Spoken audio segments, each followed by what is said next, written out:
mano mar higa mar 2025 2026 obed budget mabro bedo ka konyo nyithindo kata bro bedo ka tiyo ne nyithindo e yo makare mar mondo mi adiera kwa donje hiko omenda manyien to wabo bedo ka wacho ni yes budget mano mar higa mar 2025 2026 no bedo kod thuolo mar kawo pach nyithindo gigi no kete yo makare kendo wanyalo wacho ni nyithindo winje maber e hiko omenda manyien kopogore kod hiko omenda mamoko manosekalo. Budget ni e bunge sani wabunge man gi wach ka koro wabunge mondo wakwa no ng'ade budget kuonde moko mantie gik ma okochuno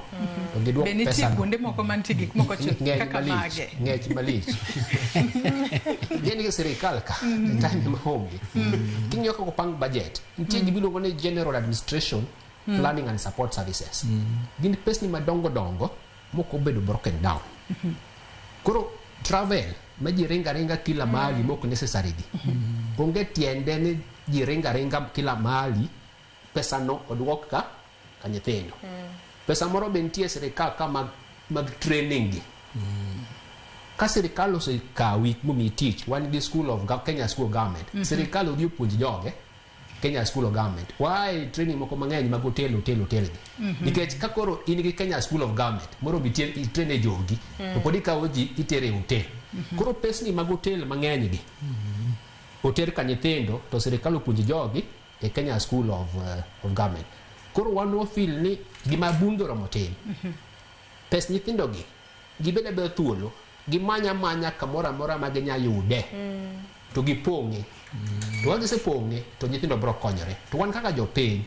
bunge nyomi wanyaka tarik 20 sani public participation rumo Saturday to tarik 20 ni ka in gi wach mora mora tikiriti ni bro didwaro bunge dalane kuongi ndike iore kise oro gimoro ka memorandum e email cha tikao kopi idine mbunge ni nya oro memorandum moro e email nyodhi ne clerk kidi Nairobi kao kopi nane ichope bunge ting badi tiwach ni memorandum moro nyo miya dala be nyo chopo ka ochopo dipenjo ni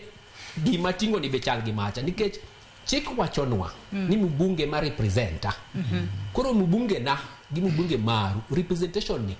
en ni kibiro dala tipenja be nya oro email takoni nya oro gima ni oro cha erego tami koro wabunge wate gini gimuka ngwen wach pi machando nyithindo ni national government gi county ngi wach pi madala gi pi school wach chiemo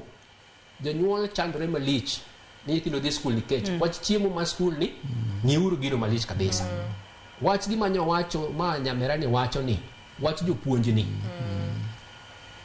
serikal okuketo pesa moro me jopuonj emo miyo jonyuol chudo nyochi winjo kan tieko komoro nwagoyo ka ni legal levies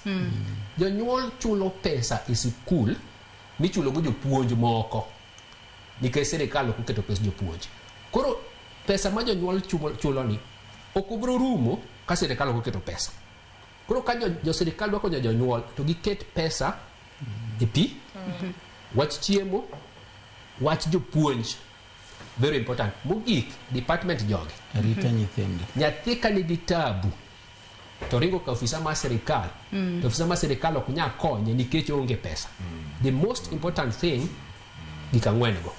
erokamano wach ni mogik kwa tieko mogik kabisa en ni koro chieng' moro idware nyithindo be Walter wacho ni kawuono gine skul emo be wan ka Saturday gi Sunday nyithindo onge skul luonge nyithindo gibede ka mondo gibede wach mare gi kapo ni wariambo nyithindo bro wacho nyochu dhi kacha turiambo erokamano ochieng' wach ni mogik kotudore kod migao mari wang'ene ni migao manyien ma yando keti ahinya to mano moketo maino en ni maslahi mag nyithindo duto e Kenya obedo